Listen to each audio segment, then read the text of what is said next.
Tem frases que a gente se acostumou a ouvir, ou até mesmo a dizer, e que por vezes a gente tem a sensação de que são bíblicas. E seria algum tipo de verdade eterna, mas no fim das contas não faz parte da revelação de Deus para nós. Essa foi uma série que a gente começou ano passado e ela precisou ser interrompida em função das grandes enchentes que sobrevieram ao nosso estado. A gente parou com o assunto que a gente estava conversando e fomos falar daquilo que era mais importante naquele momento. Sobraram dois assuntos, né? O ano passado a gente viu, por exemplo, frases: você tem o que merece, seus problemas acabaram. Para quem é da minha idade vai lembrar que é a teologia do seu Creyson, né? Lembra do seu Creyson? Seus problemas se acabaram-se, né? O importante é ser feliz, foi uma das frases abordadas também. Sábado passado, nosso tema foi: todos os caminhos levam a Deus. E aí a questão é, será que isso é bíblico mesmo, né? Todas essas coisas são coisas que Jesus nunca disse. Pelo contrário, o que ele disse vai na contramão desses pensamentos. E hoje, a última da série, a nossa frase é: siga o seu coração. Siga o seu coração. Quando a gente está diante de uma grande decisão, qualquer área da vida, o conselho que geralmente a gente recebe é: siga o seu coração. Você vai ter que fazer, né? Vai pelo teu coração. Eu tive dias atrás que decidi entre aceitar um novo chamado ou permanecer aqui com vocês. E algumas pessoas, carregadas de sinceridade, de boas intenções, querendo ajudar no processo, também me disseram: olha, pastor, segue o seu coração, né? O que o coração manda. É uma frase bonita, muito usada nos nossos dias, e de tanto repetir a gente acaba imaginando que esse deve ser o conselho de Deus para a nossa vida também. Será que é assim?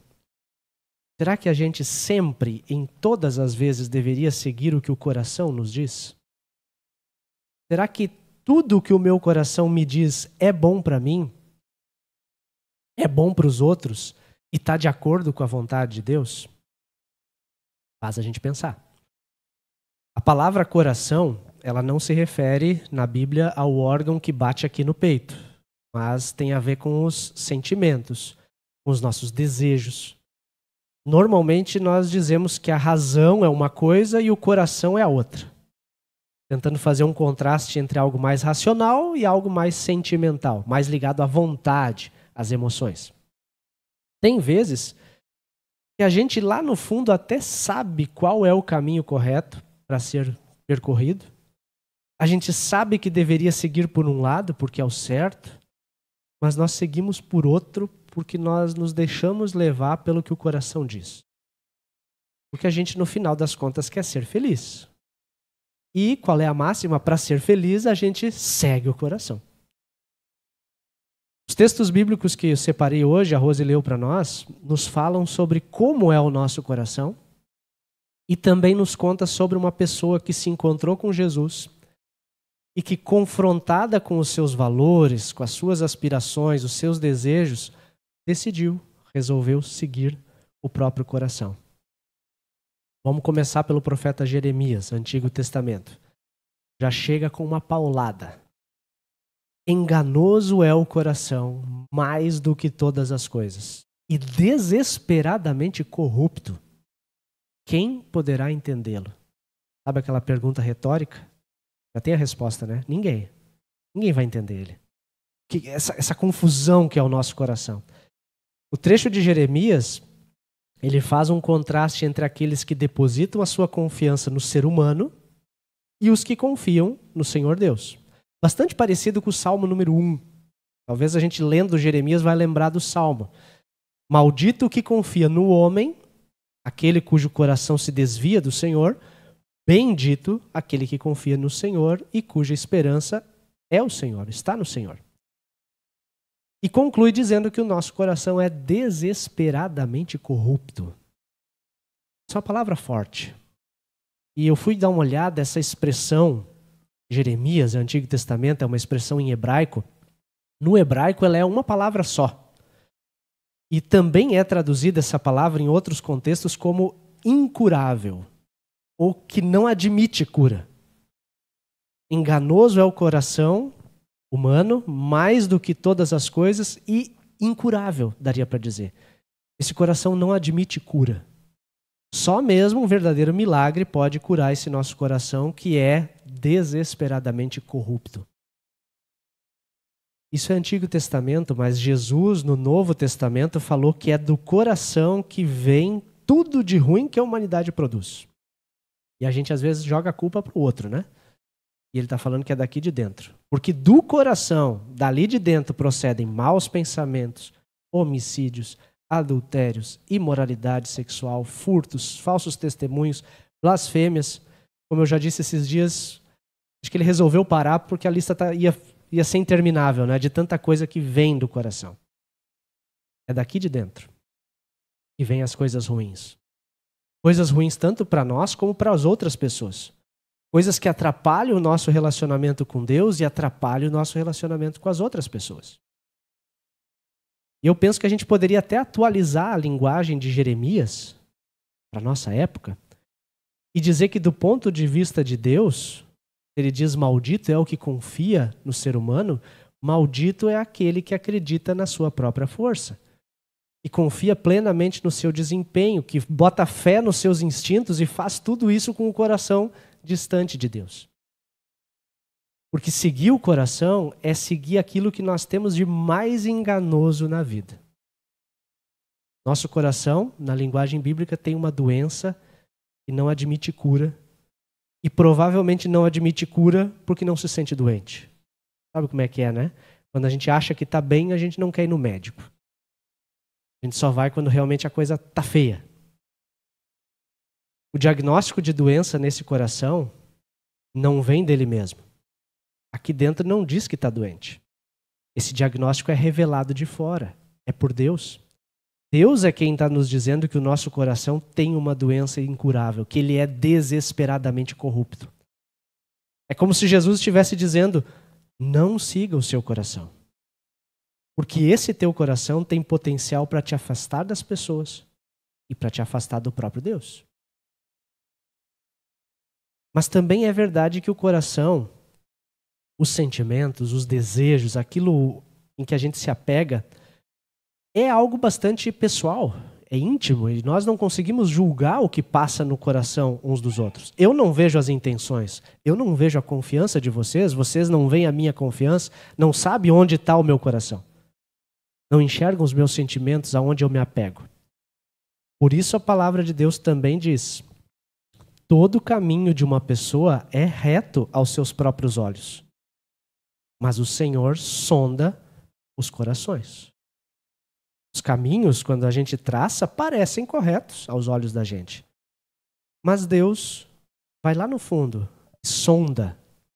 Né? Sondagem é algo que a gente precisa, provavelmente vai precisar, ou não sei se precisa fazer lá no terreno, mas o pessoal tem que ir no solo, ver onde é que, aquilo que o olho não enxerga, né? Ir no solo, procurar onde é que está mais firme para fazer a construção. Deus sonda, ele vai até onde a gente não enxerga. Deus tem capacidade e poder de sondar o que está lá no fundo do nosso coração. As nossas intenções, a nossa confiança, os nossos apegos. E aí a história de Marcos 10 nos traz um exemplo prático de uma pessoa que se encontrou com Jesus. Jesus sondou aquele coração. No final ele decidiu seguir o seu próprio coração. Marcos 10, um homem veio correndo, ajoelhou-se na frente de Jesus e perguntou, bom mestre, o que eu devo fazer para conseguir a vida eterna? Presta atenção nesses detalhes. Não é algum religioso da época, fariseu, contrário a Jesus, não é.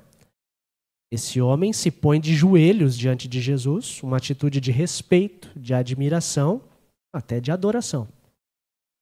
Esse era um homem preocupado com a sua relação com Deus. Era alguém que vinha se esforçando para agradar o Senhor com a sua vida, com as suas atitudes. E ele faz aquela que chamam a pergunta de $1 milhão, né? Aquela pergunta que é crucial para qualquer pessoa que crê na eternidade. O que eu devo fazer para conseguir a vida eterna? O que eu devo fazer para conseguir a vida eterna? Se esse homem tivesse vindo me perguntar isso para mim, eu ficaria muito feliz em poder contar o plano da salvação para esse cara. Eu ia querer marcar um daqueles cafés que a gente faz com quem vem primeira vez no culto, né? Vamos marcar um café e eu vou te apresentar tudo o que a Bíblia diz a respeito de como Deus nos dá a vida eterna como um presente imerecido, de graça. Mas não foi essa a resposta que Jesus disse. Por que será que Jesus respondeu de um jeito diferente? Por quê? Porque Jesus sonda os corações. O Senhor sonda os corações. E aquela não era uma pergunta sincera de alguém que realmente queria descobrir a resposta. Era aquela pergunta retórica. A gente já sabe a resposta. Com a intenção de valorizar a resposta que ele já tinha arrumado essa resposta dentro do seu coração. Esse homem, na verdade, ele queria ouvir de Jesus aquilo que ele já sabia e ele já concordava. E como ele não ouviu o que queria, saiu triste, esgotado no seu eu, na sua visão, nas suas virtudes, porque ele mesmo já tinha decidido o que ele queria. Não estava disposto a receber uma resposta que fosse diferente daquela que ele já tinha no seu coração. O que ele queria era confirmar a sua vontade. Que Jesus confirmasse a sua verdade. E essa história, eu sei, ela é um pouco desconfortável para a gente. Porque ela carrega um pouquinho da gente. De eu e vocês. Porque se a gente vem participar de um culto, é porque a gente também quer ouvir Deus falar. Todo mundo que veio aqui hoje veio para ouvir o que Deus tinha a nos dizer na Bíblia, participar da ceia. Nós também viemos e nos colocamos, de certa forma, de joelhos diante de Jesus. Só que, seguidamente, a gente chega cheio de boas intenções, com uma lista pronta de coisas que a gente faz. Pensando que Deus espera de mim a minha performance. Olha só, Senhor, existe isso e aquilo. Essa semana, ok.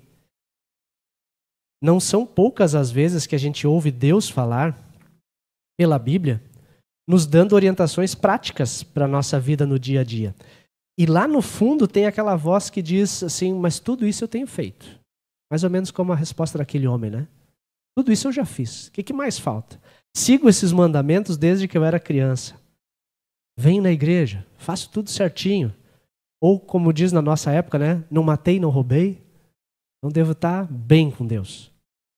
A minha performance deve ser boa aos olhos de Deus. A gente é tentado a pensar nisso também. E o que Jesus faz com aquele homem e que ele também faz com todos nós, de certa forma? A história continua dizendo, Jesus, olhando para ele, o amou. Antes de dizer qualquer coisa, Jesus amou aquele homem. E aí ele deu uma resposta.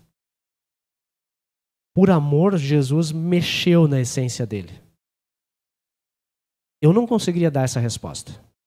Essa resposta não seria possível para o pastor dar para alguém que vem perguntar. Agora, Jesus, conhecendo a intenção, conhecendo o coração, ele mexe na essência. Esse homem veio com a lista das coisas erradas que ele não fazia.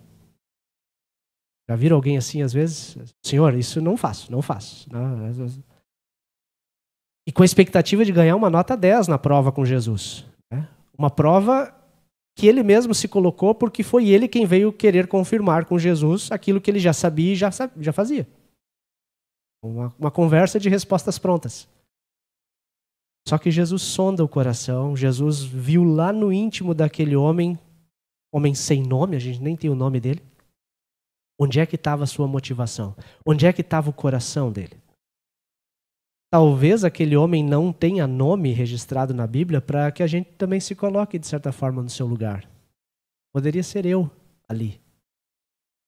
E por amor, por puro amor, o maior amor do mundo, por amar aquele homem, Jesus o contrariou. É estranho, né? Por amar, Jesus o contraria. Na nossa época, geralmente a gente diz que quando a gente ama, a gente faz tudo de bom, faz todas as vontades, né? Mas por amar, Jesus contrariou aquele homem. Isso é algo muito importante da gente aprender.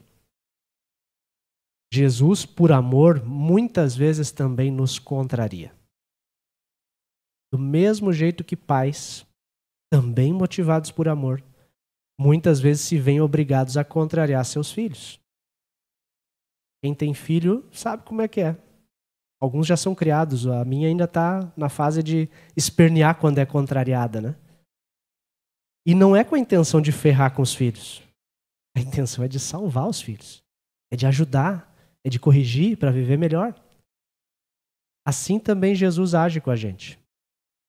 E quando necessário, nos contraria. Diz não para algumas das nossas vontades, para alguns dos caminhos que a gente traça. Mas sempre com a intenção de trabalhar aquilo que é mais importante dentro da gente. Aquele homem da história, a história termina de um jeito não muito bom, né? Ele fechou a cara diante da resposta de Jesus, ele foi embora triste. E ele foi embora triste porque ele já tinha resolvido, antes mesmo de perguntar, que ele queria seguir o seu próprio coração. Não estava disposto a repensar nada do que Jesus disse para ele. Para refletir e praticar. Quantas vezes, pensa aí, você já se ajoelhou diante de Deus? Pode não ser aquela ajoelhada de joelho mesmo, mas se colocar diante de Deus com humildade, né? Pedindo que Ele concorde e faça aquilo que o seu coração quer. Eu me incluo nessa. Muitas vezes. As nossas orações, às vezes, estão mais para uma lista de supermercado. Senhor, isso, aquilo. Amém. Faz isso aí para mim. Me ajuda nessa. Às vezes está mais para uma lista de supermercado do que realmente de se colocar em submissão à vontade de Deus. Em vez de dizer, Senhor, faz isso, Senhor, o que tu queres que eu faça? Não são poucas as vezes em que eu quero que Deus confirme e satisfaça os desejos do meu coração. E o meu coração é enganoso. Agora, se esses desejos do meu coração não estiverem de acordo com a vontade de Deus, pode ter certeza. Por amor, Jesus vai contrariar o teu coração. Quem ama, diz não. É um tanto óbvio, mas precisa ser dito para que continue óbvio, né? Quem ama, em alguns momentos, precisa dizer não para algumas coisas. Com todo amor, Deus também nos coloca limites. Com todo amor, Ele faz a gente pensar e Ele ajuda a corrigir o caminho. Em vez de seguir o coração, melhor é pedir, Jesus, guia o meu coração. Ajusta o meu coração com o teu, com a tua vontade, com o teu propósito. E aí talvez até faça sentido dizer aquele versículo de um outro jeito.